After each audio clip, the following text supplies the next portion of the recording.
তেখেতসকলটো 22 বছৰৰ পৰা আপোনাৰ 28 বছৰ 32 বছৰ যি পায় তাকে খাই দিয়ে কিন্তু আমিতো সেইটো অভ্যাসো নাছিলে নাখা মোৰ অৱস্থাটো একদম বেয়া হ'ল আপোনাক কেতিয়া জনাইছিল যে আজি আপোনাক এৰি দিব এইটো তেনেকুৱা আজি কেইবাবাৰো হৈ গ'ল সেইটো কাৰণে বিশ্বাসো নহৈছিলে দেখাই একেবাৰে লাষ্টত আজি কি বস্তি আছিলে এইটো তেখেতসকলে লুঙৰি বস্তি এনেকুৱা কেঁকুৰি এটা আছে কেঁকুৰিটোৰ পৰা কৈছে যে দাই মোক দৰাই দিওঁ বুলি কয় দাই বুলি কয় আৰু দাই এই ৰাস্তাটোতে যদি পোনে পোনে গৈ থাকক ইফালে সিফালে নিদিব টকা পইচা কিবা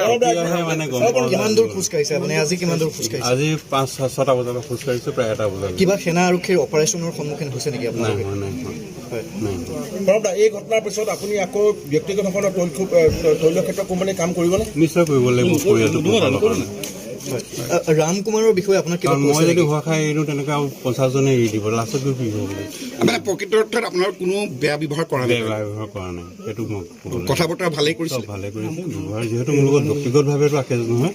সেইকাৰণে একো বেয়া ব্যৱহাৰ তাৰমানে 16 তাৰিখৰ ডেডলাইনটো আপুনি একো গমাই নাপায় একো গম নাপাওঁ একো গম নাপাওঁ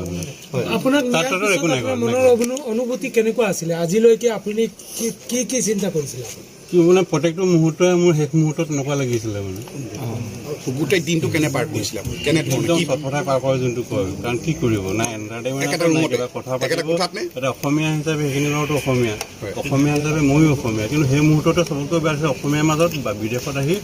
অসমীয়া হৈ থাকিবলৈ মন কৰা নাছিলোঁ বৰ্তমান কিবা টকা পইচা ধন দাবীৰ কথা সেইবোৰতো আমি কথা বতৰা হয় নে সেই যিসকল খেলা থাকে তেওঁলোকৰ সৈতে বিশেষকৈ কথা বতৰা আপোনাৰ হয় নে নহয় সেই কথা মোৰ কিছুমান হেৰি কথা তেখেতে এভইড কৰিবলৈ চাই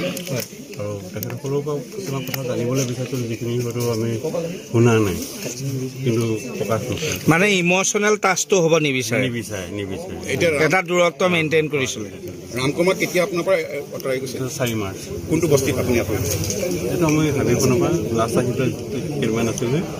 আৰু তেনেকৈ কেইবাবাৰো হ'ল কাৰণ এইবোৰ এতিয়া কাপোৰ তেখেতসকলে কিনিছিলে মই অন ডিউটি মানে যিখিনি আমাৰ ড্ৰেছ আছিলে সেইখিনি টুপিয়ে চুপিয়ে তেনেকৈয়ে আমি যাবলগীয়া হৈছিলে তাৰপিছত আমাৰ তাত গৈ মিলিটাৰী কাপোৰ এতিয়া মই একদম প্ৰথমৰ পৰা সুধিছোঁ আপোনাক কেতিয়া আপুনি যেতিয়া কাম কৰি আছিলে কোন আহিছিলে আৰু কেনেকৈ আপোনাক লৈ গ'ল কথাখিনি আপোনাৰ সেই 10জন সদস্য আহিছিলে NSC 3জনৰ হেৰি তাৰপৰা যে কুইকটো মানে ৰিচাৰ্জ কৰোঁ মই তেতিয়া ক'বলগীয়া হ'ল যে মই মানে আপুনি আমাক কোপাৰেট কৰক নহ'লে আমি মাৰি দিম তেতিয়ালৈকে মই গমেই পোৱা নাই যে হেৰি NSC পুলিচ কিমান সময় আছিলে সেইটো 6টা কিবা সন্ধিয়া সময় তাৰপিছত ক'লৈ লৈ গৈছে আপুনি কিহত লৈ গৈছে তাৰপিছত আমাৰ কিনাৰে দি এটা ৰাস্তা আছিলে সেইখন মানে আপোনাৰ অট'বোৰ বাগিচা চাহপাতৰ আদিকে আৰু মোৰ ইমানখিনি অভিজ্ঞতা নাছিলে যিহেতু মই মিজোৰামত আছিলোঁ তালৈ মই 3 দিন হৈছিলোঁ খোজকাঢ়ি নিছিল ৰাতি খোজকাঢ়ি দিছে ৰাতি কিমান কিলোমিটাৰ 28 কিলোমিটাৰ আপোনাৰ 6টা বজাত 6:15 যদি মই পিক আপ কৰিছোঁ নাই বুলি 2টা নে 2:30 বাজিছে গৈ লাষ্টত তেনেকুৱা কিবা এটা সৰু হাত মানে পাম হাউচ বুলি কয় ভগা চিগা তাতে আমাকো ল'বলৈ দিলে তেখেতসকলৰো এই যে আপুনি যিখিনি খোজকাঢ়িছিলে সেই আৰ্মিৰ কিবা সন্মুখীন হৈছিলে নেকি সন্মুখীন